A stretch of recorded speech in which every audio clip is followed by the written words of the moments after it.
விஜய் டிவியிலிருந்து தயானந்தன் நம்மோடு தொலைபேசி வாயிலாக இணைந்திருக்க. சார் வணக்கம்.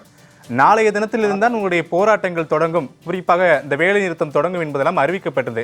முன்கூட்டியே இன்றைய தினமே இந்த வேலை நிறுத்தத்தை தொடங்கி இருப்பதற்கான காரணம் என்ன சார்? ஓடக்கூடிய பெரும்பகுதியான பேருந்துகள் 2 ஷிப்ட் பேருந்துகள், அதாவது இன்னைக்கு வேலைக்கூடிய தொழிலாளிக்கு இன்னைக்கும் அட்டண்டன்ஸ் கிடைக்கும், நாளைக்கும் அட்டண்டன்ஸ் கிடைக்கும். 2 நாள் டியூட்டியை ஒரே நாளில் பண்ணக்கூடிய நடைமுறை என்பது இருக்கிறது. கிட்டத்தட்ட 1000க்கும் மேற்பட்ட பேருந்துகள், அப்படிப்பட்ட பேருந்துகள், அந்த பேருந்துகளில் பணிபுரியக்கூடிய தொழிலாளர்கள் இன்றைக்கு ஒரு ஷிப்ட் முடிந்து விட்டது, நாளை அட்டண்டன்ஸ் வேண்டியதில்லை, நாளை முதல் வேலை நிறுத்தம் என்ற அடிப்படையில் அந்த 2 ஷிப்ட் பேருந்தில் ஓடக்கூடிய தொழிலாளர்கள் இன்றைய வேலையை முடித்துவிட்டு சென்று விட்டார்கள். அதுதான் முக்கியமான காரணம். மொத்தமாக சென்னையில இதே காலகட்டத்தில் எவ்வளவு பேருந்துகள், எவ்வளவு ஊழியர்கள் பணியில இருப்பாங்க? இப்ப இந்த வேலை நிறுத்தம் தொடங்கி இருப்பதன் காரணமாக எவ்வளவு பேருந்துகள் இயக்கப்படவில்லை, எவ்வளவு ஊழியர்கள் இந்த வேலை நிறுத்தத்தில் பங்கேற்று இருக்கிறார்கள்?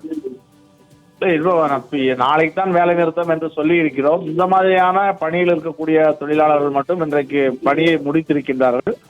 அது முழுமையாக இனி எல்லா பணிமனைகளிலிருந்தும் தகவல் வர வேண்டியிருக்கிறது. ஆனால் வேலை நிறுத்தம் நாங்கள் திட்டமிட்ட அடிப்படையில் நாளை தான் நடைபெறும்.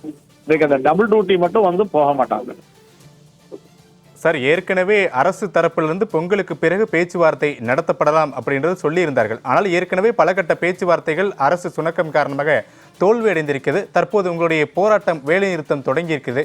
அடுத்த கட்ட நகர்வுகள் என்ன? நாளைய தினம் உங்களுடைய போராட்டம் நாடு மாநிலம் முழுவதும் எப்படி இருக்க போகிறது? நாங்கள் திட்டமிட்ட அடிப்படையில் நாளை முதல் வேலை நிறுத்தம் என்பது நடைபெறும். இப்பொழுதும் அரசு எங்களை அழைத்து பேசி பிரச்சனையை முடிக்க முன் வந்தால் அது சம்பந்தமாக நாங்கள் பரிசீலிப்போம். மற்றபடி எல்லாமே அரசினுடைய கையில் தான் இருக்கிறது, எங்கள் கையில் ஒன்றுமில்லை. தொலைபேசி வாயிலாக உங்களுடைய கருத்துக்களை தெரிவித்தமைக்கு நன்றி தயானந்தம்.